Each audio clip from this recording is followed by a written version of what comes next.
Alert living. ரொம்ப கவனத்தோட வாழ்க்கை நடத்தணும். ஒரு மனிதனை கவனத்தோட வாழ்க்கை நடத்துகிறாருன்னு சொல்கிறதுக்கு சின்ன எக்ஸாம்பிள், அந்த மனுஷன் அங்கே செருப்பு விடுற விதானம் பார்த்து சொல்லலாம். தப்பாக எடுத்துக்காதுங்க.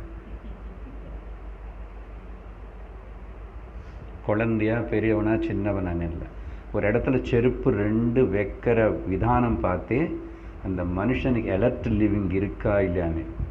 நம்ம அந்த செருப்பு வைக்க வேண்டிய விதமாக வச்சுட்டா that is called yoga. Alert living பேர் யோகா. பாடி இப்படி பெண்ட் பண்ணுறது யோகா இல்லை. சின்ன example. But what is there, எப்படி வச்சா என்ன, அப்படி பேசுகிறவனுக்கு இந்த பேச்சு நான் ஒத்து வராது.